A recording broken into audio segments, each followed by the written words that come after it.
बस hope so आप खैरियत से होंगे। हमने अपना जो लेक्चर नंबर 2 कंप्लीट कर लिया है। उसमें हम लोगों ने कंट्रोल स्ट्रक्चर के बारे में पढ़ा था कि हमारे पास कंट्रोल स्ट्रक्चर होता क्या है, उसमें क्या क्या चीज़ें होती हैं, वो किस चीज़ को कंट्रोल करता है। वो हमारे पास प्रोग्राम की एग्जीक्यूशन को कंट्रोल करता है, मतलब कि प्रोग्राम किस स्टेटमेंट में, किस फॉर्म में हमारे पास फ्लो में, किस फॉर्म में हमारे पास एग्जीक्यूट होगा। वो हमारे पास कंट्रोल स्ट्रक्चर का काम था। मतलब कि कंट्रोल स्ट्रक्चर हमारे पास इस तरह का हमें फंक्शन परफॉर्म करके दे रहा था, जिसमें हमें पता लगता था कि हमारे पास जो प्रोग्राम होगा वो किस सीक्वेंस से मूव करेगा, दरम्यान से कौन सी फाइल्स उसे दरम्यान से कौन सी स्टेटमेंट्स को मिस करवाएगा, या कौन सी स्टेटमेंट्स को रन करवाना है, या किस फॉर्म के अंदर उसने मूव करवाना है। तो वो हमारे पास कंट्रोल स्ट्रक्चर का काम था। तो चलते हैं आज हम अपने लेक्चर नंबर 3 की तरफ। डिसीजन कंस्ट्रक्टर हम चैप्टर नंबर पढ़ रहे हैं। हमारा लेक्चर नंबर 3 है, जिसमें हम इफ़ स्टेटमेंट के बारे में पढ़ेंगे। हमने क्योंकि पढ़ी थी, हमारे पास जो सिलेक्शन स्टेटमेंट्स थी हम उन्हें इफ़ स्टेटमेंट बोलते होते थे। हमारे पास कंट्रोल स्ट्रक्चर की एक टाइप थी इफ़ स्टेटमेंट, मतलब कि उसमें सिलेक्शन स्टेटमेंट्स जो आ रही थी, उसमें इफ़ स्टेटमेंट जो थी वो हमारी सबसे पहली टाइप थी। अब इफ़ स्टेटमेंट देखेंगे, उस वो होती क्या है, उसका फ्लो चार्ट क्या होता है, उसकी एक्सप्लेनेशन क्या होती है, और हम इसकी प्रोग्रामिंग एग्जाम्पल देखेंगे। तो चलते हैं हम अपने लेक्चर की तरफ। इफ स्टेटमेंट जो हमारे पास होती है, ये सिंपलेस्ट फॉर्म होती है किसी भी सिलेक्शन स्ट्रक्चर की। मतलब कि सिलेक्शन स्ट्रक्चर की एक सिंपल फॉर्म को हम बोलेंगे कि ये हमारे पास इफ स्टेटमेंट है। डिसीजन, क्योंकि हमारे पास सिलेक्शन स्टेटमेंट डिसीजन मेकिंग का काम करती है कि हमारे पास जो फ्लो होगा, एग्जीक्यूशन होगी हमारे पास प्रोग्राम की, वो किस फॉर्म के अंदर होगी। Use to execute a statement और एग्जीक्यूट और रन इग्नोर अ स्टेटमेंट। मतलब कि हमारे पास इस तरह का कोई काम होगा जिसमें हमारे पास या तो वो स्टेटमेंट एग्जीक्यूट होगी या वो स्टेटमेंट इग्नोर होगी। Set of statement after testing condition, मतलब कि हम कंडीशन लगा देंगे, उसके बाद हमारे पास ये चीज़ आएगी कि या तो वो स्टेटमेंट रन होगी, या वो स्टेटमेंट हमारे पास होगी फॉल्स हो जाएगी, या हमारे पास स्टेटमेंट इग्नोर कर दी जाएगी। इसको हम इस तरह इवेलुएट करते हैं कि अगर हमारे पास स्टेटमेंट ट्रू है तो हमारे पास वो स्टेटमेंट एग्जीक्यूट हो जाएगी। मतलब कि हमने कोई कंडीशन लगाई हुई है, अगर वो हमारे पास कंडीशन ट्रू हो रही है तो वो स्टेटमेंट हमारी जो होगी वो एग्जीक्यूट हो जाएगी। अगर हमारी वो स्टेटमेंट फॉल्स होगी तो वो एग्जीक्यूट नहीं होगी। वो इस तरह होगा कि हमारे पास अगर कोई स्टेटमेंट फॉल्स हो जाती है तो हमारे पास वो जहाँ हमने कंडीशन लगाई हुई होती है, हमने कोई कंडीशन लगाई है, अगर वो फॉल्स हो गई है, उसका आंसर नहीं सही आ रहा, तो वो जो हमारे पास इफ़ स्टेटमेंट का काम ये होगा कि वहाँ से उस स्टेटमेंट को, वो जो जिस लाइन के ऊपर हमने कंडीशन लगवाई हुई है, वो लाइन को इग्नोर करवाएगा और नेक्स्ट लाइन की तरफ मूव कर जाएगा। ठीक है, ये हमारे पास इसका है कि इसको हम इस तरह इवेलुएट करते हैं। Set of statement following if statement. अच्छा, हमारे पास जो इफ़ स्टेटमेंट होती है वो करली ब्रेसिस के अंदर हम लिखते हैं। ठीक है, एक तो करली ब्रेसिस में हम अपनी मेन बॉडी लिखते होते थे प्रोग्राम की, और दूसरा जो है, अब हम इफ़ स्टेटमेंट जब भी लिखेंगे, इफ़ कंडीशन जब भी यूज़ करेंगे, उसमें जो भी अपनी चीज़ लिखेंगे वो अपनी करली ब्रेसिस के अंदर लिखेंगे। इसको हम कंपाउंड स्टेटमेंट भी बोलते हैं हमारे पास। ये इसका फ्लो चार्ट है हमारे पास, जैसे कि आप लोगों को पिक्चर में दिखाया गया कि हमने यहाँ से प्रोग्राम हमारा चल रहा है। ठीक है, यहाँ हमने कंडीशन लगा दिया, टेस्ट कंडीशन लगाई है इफ़। अगर हमारे पास ये वाली कंडीशन ट्रू होती है तो हमारे पास इस स्टेटमेंट के ऊपर मूव करेगा। अगर हमारे पास ये कंडीशन फॉल्स होती है तो ये दूसरा पाथ इख्तियार करेगा और वो ये नेक्स्ट स्टेटमेंट की तरफ मूव कर जाएगा। मतलब कि हमारे पास ऐसी कंडीशन हम लगा देते हैं कि हमारे पास अगर ये कंडीशन ट्रू होगी तो वो वाली अगली जो हमारी स्टेटमेंट होगी वो एग्जीक्यूट हो जाएगी। अगर हमारी ये कंडीशन ट्रू नहीं होती, फॉल्स होती है, तो ये दूसरा पाथ के थ्रू जाएगा और वो नेक्स्ट स्टेटमेंट की तरफ मूव कर जाएगा, दरमियान वाली स्टेटमेंट को इग्नोर करवा देगा। ये हमारे पास एक प्रोग्रामिंग एग्जांपल है। मतलब कि हमने एक नंबर लिया है, हमने एक नंबर इसमें लेना है, उसमें हमने कंडीशन लगा देनी है कि अगर हमारे पास ये नंबर 100 से बड़ा होगा तो हमारे मैसेज, हमारे स्क्रीन के ऊपर मैसेज एक प्रिंट हो जाएगा। मतलब कि one way decision making process है ना। इसमें हम दूसरा स्टेटमेंट कोई भी नहीं लिखेंगे, हमारे पास जो आगे आएगा वो टू वे होगा। उसमें हम इस तरह कहते हैं कि अगर हमारे पास ये कंडीशन ट्रू है तो हमारे पास ये मैसेज प्रिंट हो जाए कि हमारे पास ये नंबर जो है वो 100 से ग्रेटर होगा। अगर हमारे पास ये कंडीशन फॉल्स हो जाती है तो हमारे पास ये वाला मैसेज प्रिंट होगा कि हमारे पास ये नंबर जो है वो लेस देन 100 है। लेकिन हम जो इफ़ स्टेटमेंट है हमारे पास यूज़ हो रही है, इसमें हम one way decision making process करते हैं। मतलब कि एक वे में हमारा डिसीजन मेकिंग प्रोसेस होता है। अगर हमारे पास कंडीशन फॉल्स हो जाती है तो हमारे पास मैसेज प्रिंट नहीं होगा, वो नेक्स्ट स्टेटमेंट की तरफ मूव कर जाएगा। ठीक है, ये हमारे पास होती है इफ़ स्टेटमेंट। इसकी हम प्रोग्रामिंग एग्जांपल आगे जाके एग्जीक्यूट करवा के देखेंगे। इसकी सेकंड एग्जांपल दी हुई है। सेकंड एग्जांपल में हमारे पास ये दी है कि हमने दो नंबर एंटर करवाने हैं। पहला नंबर मतलब कि ऐसा एंटर करवाना है, इसमें हमने एक नंबर एंटर करवाना है, और जो सेकंड हमें हमारे पास रिजल्ट शो होगा वो उसका क्यूब शो करवाए। ठीक है, हमारे पास उसका स्क्वायर शो करवाए। मतलब कि हमने 3 नंबर एंटर करवाना है तो उसका स्क्वायर हमारे पास क्या होता है, 9। तो हमारे पास वो नंबर बताएगा कि हमारे पास इसका स्क्वायर है या नहीं है। तो हम ये वाली स्टेटमेंट भी अपनी एक दफ़ा रन करवा के देखेंगे। आगे हमारे पास लिमिटेशंस हो जाती हैं इफ स्टेटमेंट की कि हमारे पास क्या क्या लिमिटेशन है, इससे बाहर हट के हमारे पास इफ स्टेटमेंट काम नहीं करती। उसमें सबसे पहले जो कंडीशन आती है कि it's use in limited program, ये ठीक है हमारे पास लिमिटेड प्रोग्राम्स में यूज़ होती है। एग्जीक्यूट अ स्टेटमेंट और a set of statement if given condition is true, हमारे पास ये प्रोग्राम तब एग्जीक्यूट होगा, वो वाली स्टेटमेंट तब एग्जीक्यूट होगी जब हमारे पास जो आंसर होगा, वो कंडीशन होगी, वो ट्रू हो जाएगी। If given condition is false, अगर हमारे पास गिवन कंडीशन फॉल्स होती है तो ये दूसरा पाथ इख्तियार करेगी, दूसरा ऑल्टरनेट परफॉर्म करेगी, जिसके थ्रू वो नेक्स्ट कंडीशन पे मूव कर जाएगी। Can not be use for two way decision making, मतलब कि एक दफ़ा हमारे पास डिसीजन मेकिंग होता है, वन वे डिसीजन मेकिंग होता है।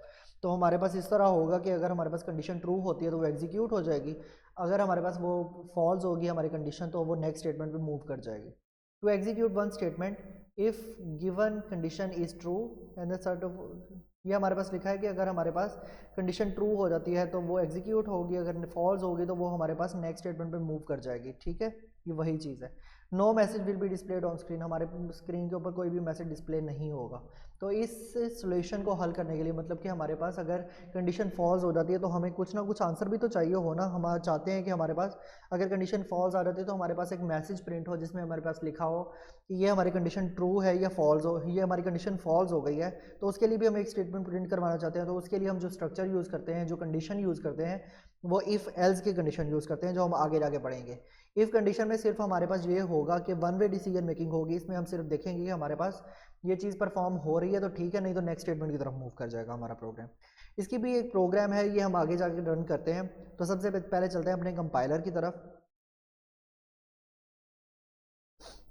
इस पर हम करेंगे open new source file, open कर लेंगे, ठीक है। हमने न्यू सोर्स फाइल जब भी ओपन करनी है, जैसे कि हम प्रोग्राम रन करवा रहे हैं, कि हमने एक ऐसा प्रोग्राम रन करवाना है जिसमें हम देखें कि हमारे पास नंबर जो है वो लेस देन 100 है या ग्रेटर देन 100 है, इसमें कंडीशन लगवाएंगे, ठीक है।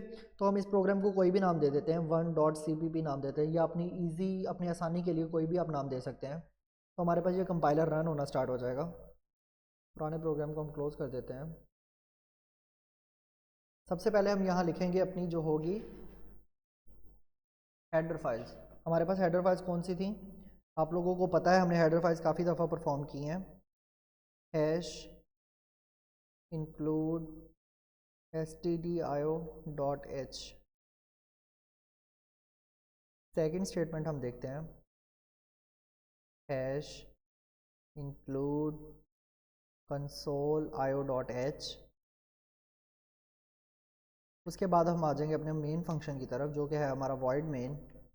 उसके बाद हमारे प्रोग्राम की मेन बॉडी स्टार्ट होगी, जिसमें हम अपना प्रोग्राम का स्ट्रक्चर लिखेंगे कि हमने कौन सी कंडीशन लगानी है और किस तरह से परफॉर्म करवाना है। हमने एक नंबर लेना है और वो नंबर हमने देखना है कि ये 100 से बड़ा है तो हमारे पास मैसेज प्रिंट करवाएगा, अगर हमारे पास 100 से छोटा है तो वो हमारी स्टेटमेंट को इग्नोर कर देगा, ठीक है। अगर हमारे पास कंडीशन हम इस तरह की लगाएंगे कि हमारे पास 100 से बड़ा नंबर होगा तो हमारे पास वो कंडीशन एग्जीक्यूट हो जाएगी, ठीक है। अगर हमारे पास वो कंडीशन एग्जीक्यूट, अगर हमारे कंडीशन फॉल्स हो जाती है तो वो उस चीज़ को इग्नोर करवा देगा। तो हम इसमें सबसे पहले अपना प्रिंट एफ फंक्शन लिखेंगे कि क्योंकि हमें मैसेज डिस्प्ले करवाना है स्क्रीन के ऊपर, तो हम एक प्रिंट एफ स्टेटमेंट लिखेंगे जिसमें हम लिखेंगे एंटर आ नंबर, ठीक है। हमने एक नंबर एंटर करवाना है, उसके बाद हमने चेक करना है कि ये नंबर जो हमारे पास ग्रेटर है या स्मॉलर है, ठीक है। उसके बाद हम आ जाएंगे कि हमारे पास स्कैन एफ फंक्शन क्या होगा। अब हमने वैल्यू एंटर करवानी है तो स्कैन एफ फंक्शन देंगे। स्कैन एफ फंक्शन के अंदर हम अपनी वैल्यू लिखेंगे परसेंटेज डी। परसेंटेज डी हमने इस वजह से यूज़ किया है क्योंकि ये हमारे पास फॉर्मेट स्पेसिफायर है इंटीजर फंक्शन का। इंटीजर फंक्शन का format specifier percentage D, float का हमारे पास परसेंटेज एफ, करेक्टर का हमारे पास परसेंटेज सी, ठीक है। उसके बाद हमने देखना है आर्ग्यूमेंट लिख देना है कि एंड एन, क्योंकि हमारे पास जो वैल्यू हमने स्टोर करवानी है वो एन के अंदर करवानी है, ठीक है, वो क्योंकि हमने इंटीजर ऊपर दिया हुआ है। अब उसके बाद हमने लगानी है अपनी if statement, if n greater than 100, ठीक है, ये हमारे पास कंडीशन लग गई है। अब हमारे पास कंडीशन लगी है तो इसके बाद हम सेमीकोलन नहीं देंगे, इसको टर्मिनेट नहीं करवाएंगे, क्योंकि हमारे पास इसकी दूसरी कंडीशन स्टार्ट होने वाली है, इसकी दूसरी स्टेटमेंट स्टार्ट होने वाली है। अब यहाँ हम लिखेंगे प्रिंट एफ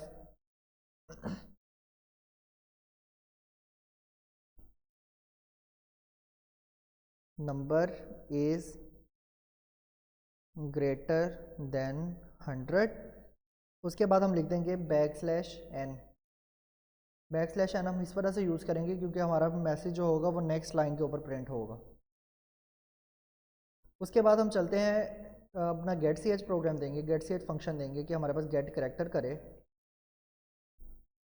स्टेटमेंट को टर्मिनेट करवाया हमने, यहाँ हम वो सेमीकोलन लगाना भूल गए हैं, सॉरी हम अपने जो है इन्वर्टेड कॉमर्स लगाना भूल गए। अब हमारी कंडीशन ठीक है, यहाँ पे अपनी कर्ली ब्रेसेस को बंद करवा देंगे हाँ।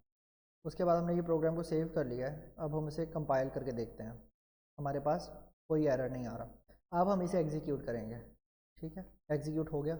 अब हमने देखना है कि हमारे पास जो नंबर होगा वो 100 से ऊपर हो या नीचे हो, ठीक है हमने वो देखना है। अब 100 मैं लिख देता हूँ, 135 लिख देता हूँ, ठीक है। यहाँ लिख के आप एंटर प्रेस करेंगे तो हमारे पास आ जाएगा नंबर इज़ ग्रेटर देन 100, क्योंकि हमने दरम्यान में कंडीशन लगाई हुई है, ठीक है। ये हमारे पास एग्जीक्यूट हो गया। सेकेंड टाइम हम फिर दोबारा एग्जीक्यूट करवाना चाहते हैं इसे, कंट्रोल F9 भी प्रेस कर सकते हैं आप लोग इसके लिए। सेकंड नंबर फिर दोबारा हम एग्जीक्यूट करवाना चाहते हैं, 99 में करवा देता हूँ, ठीक है। ये हमारे पास कोई भी आंसर डिस्प्ले नहीं करवा रहा, ठीक है, क्योंकि हमारे पास जो है वो जो हमारे पास है कंडीशन है उसमें हमने सिर्फ ये चीज़ बताई हुई है कि अगर हमारे पास 100 से ऊपर होगा नंबर तो फिर हमारे पास डिस्प्ले होगा, अदरवाइज़ नहीं होगा। तो ये 100 से नीचे वाला हमने नंबर लिखा था 99, तो कोई हमें मैसेज डिस्प्ले नहीं करवा रहा वो, तो इस वजह से यहाँ कोई मैसेज डिस्प्ले नहीं हो रहा, ठीक है। थर्ड हम फिर दोबारा लिख लेते हैं, कंट्रोल F9 करेंगे, यहाँ हम नंबर एंटर करवाते हैं अपना 125। अब हमारे पास फिर मैसेज प्रिंट हो गया कि हमारे पास जो नंबर था वो ग्रेटर है 100 से। ये हमारे पास एक प्रोग्राम रन हो गया। इसको आप क्लोज़ कर लेंगे, इसको सेव करवाना चाहते हैं तो सेव करवा लें आप, ये हमारे पास सेव हो गया, ठीक है। सेकंड हम फंक्शन देखते हैं हमारे पास कि हम दो इनपुट हम ऐसे हम दो नंबर इनपुट करवाते हैं और हम ये देखते हैं कि हमारे पास जो दूसरा नंबर है वो पहले नंबर का स्क्वायर बन रहा है या नहीं बन रहा, ठीक है। मतलब कि हमने दो नंबर ऐसे एंटर करवाने हैं, फिर हमने कंडीशन लगानी है दरमियान में कि अगर हमारे पास दूसरा नंबर जो होगा वो उसका अगर क्यूब हो तो हमारे पास मैसेज प्रिंट हो जाए कि ये पहले नंबर का क्यूब है हमारे पास, सॉरी स्क्वायर है हमारे पास, तो फिर हम उसको स्क्रीन के ऊपर डिस्प्ले करवा देंगे, ठीक है। ये हमारे पास एक न्यू हम विंडोज़ खोलेंगे, इसको हम सबसे पहले करवाएंगे सेव एज़ to.cpp कर लेते हैं हम, ठीक है ओके कर लिए। यहाँ से अब आपने जाना है, सबसे पहले अपनी हेडर फाइल्स देनी है।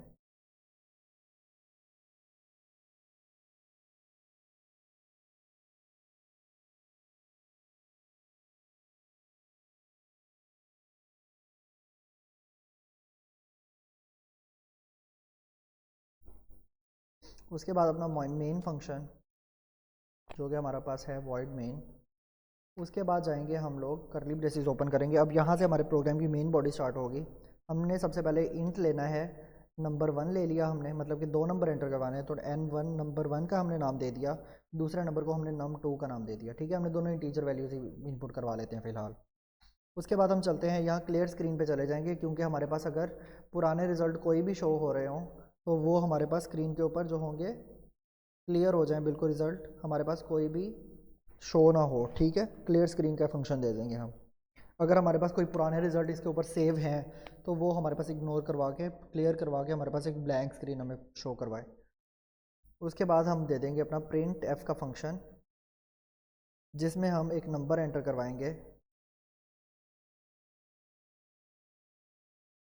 एंटर फर्स्ट नंबर, ठीक है। उसके बाद इक्वल टू का साइन देंगे, अपनी इन्वर्टेड कॉमर्स को बंद करेंगे, फिर उसके बाद चले जाएंगे हम स्कैन एफ स्टेटमेंट पे कि हमने स्कैन एफ क्या करवाना है। कोई भी एक जो होगा हमारे पास इंटीजर नंबर एंटर करवा देना है, तो स्कैन एफ के अंदर %d, उसके बाद हम अपनी जो होंगे इन्वर्टेड कॉमर्स उन्हें बंद करेंगे और उसके बाद हम लिखेंगे एंड n, क्योंकि हमारे पास नंबर 1 में हमारे पास सेव है वो नंबर, तो num1 लिख देंगे हम, ठीक है। उसके बाद हम आ जाएंगे अपनी सेकंड स्टेटमेंट के ऊपर।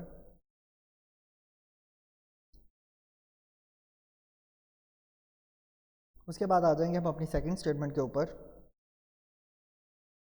प्रिंट एफ, यहाँ से हम दे देंगे enter a number, enter second number, ठीक है। हमने फर्स्ट नंबर एंटर करवा लिया है, अब हम सेकंड नंबर एंटर करवाएंगे, इक्वल्स टू उसके बाद हम अपना इन्वर्टेड कॉमास को बंद करेंगे, उसके बाद अपनी ब्रैकेट बंद करके स्टेटमेंट को टर्मिनेट करवा देंगे।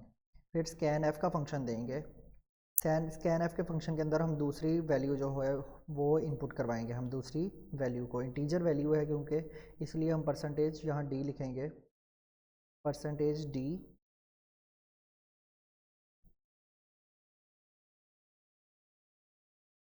एंड नम टू, क्योंकि हमारे पास दूसरा नंबर जो भी सेव होना है वो हमारे पास इस कंडीशन के अंदर सेव होना है, ठीक है। उसके बाद हम अपनी इफ़ स्टेटमेंट देंगे, इफ़ नम वन मल्टीप्लाई, क्योंकि हमने क्यूब फाइंड करना है, ठीक है, num one multiply num one, ठीक है, क्योंकि हमने क्यूब जब भी फाइंड करते हैं तो हम दो वो नंबर को दो दफ़ा मल्टीप्लाई करवाते हैं ना, तो हमारे पास फिर उसका क्यूब शो होता है, ठीक है। हमने पहला नंबर जो भी एंटर करवाना है, पहला नंबर एंटर करवाना है, उसके बाद दूसरा नंबर एंटर करवाना है, और हमने देखना क्या है कि हमारे पास जो दूसरा नंबर आ रहा है वो पहले नंबर का स्केयर है या नहीं है, ठीक है, स्केयर को पता करवाना है। अगर हमारे पास नंबर वन और नंबर वन को हम दो दफ़ा मल्टीप्लाई करवाएं तो हमारे पास जो आंसर आए वो नम टू के इक्वल हो, तो हमारे पास स्क्रीन के ऊपर क्या मैसेज डिस्प्ले हो, प्रिंट एफ, हमारे पास डिस्प्ले हो कि second number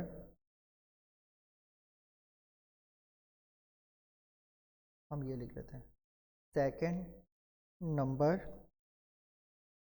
is square of first number, ठीक है। अगर हमारे पास ये कंडीशन ट्रू हो रही है, ऊपर वाली कंडीशन की, अगर हमारे पास नंबर वन को हम दो दफ़ा मल्टीप्लाई करवा रहे हैं, अगर हमारे पास आंसर ये आ रहा है कि हमने जो नंबर वन लिखा हुआ है उसको दो दफ़ा मल्टीप्लाई करवाएं और उसके स्क्वायर के इक्वल आए, तो हमारे पास मैसेज जो डिस्प्ले होगा वो ये होगा कि second number is a square of first number, ठीक है।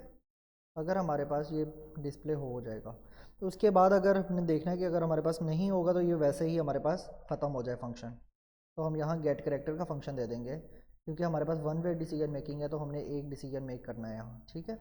अब हम इस प्रोग्राम को रन करवाएंगे अपने पास, ऑल्ट F9 करवाएंगे, पहले कंपाइल करेंगे कि इसमें कोई एरर तो नहीं है, यहाँ कोई एरर शो नहीं हो रहा हमारे पास। अब हम इसे रन करवाएंगे, कंट्रोल F9 करवाएंगे तो हमारे पास नंबर वो मांग रहा है, ठीक है।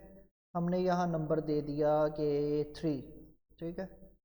सेकंड नंबर हम एंटर करवा रहे हैं, 3 3 ज़ा 9, ठीक है, 3 का स्क्वायर लें तो 9 आता है आंसर, तो हमारे पास क्या मैसेज डिस्प्ले हो रहा है, second number is a square of first number, ठीक है।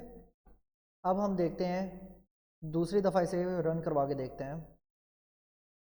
फर्स्ट नंबर हमने एंटर करवा दिया 2, थर्ड सेकंड नंबर हमने 5 एंटर करवा दिया। अब हमारे पास ये इसका स्क्वायर नहीं है 2 का, हमारे पास कोई मैसेज डिस्प्ले नहीं हो रहा, ठीक है। अब हम जाएंगे दोबारा, फिर इसे रन करवा के देखते हैं। अब हम यहाँ ले लेते हैं 7 ले लेते हैं, सेकंड नंबर हम 49 एंटर करवाते हैं, तो हमारे पास ये स्क्वायर होगा 7 का, तो आंसर बिल्कुल ट्रू आ रहा है, ठीक है। तो हमारे पास ये कंडीशन एग्जीक्यूट हो रही है। अगर हमारे पास कंडीशन फॉल्स हो रही होगी तो हमारे पास मैसेज एग्जीक्यूट नहीं होगा। तो यहाँ तक था हमारा आज का लेक्चर, तो इंशाल्लाह आपसे नेक्स्ट लेक्चर के अंदर मुलाकात होगी। अपना ख्याल रखिएगा।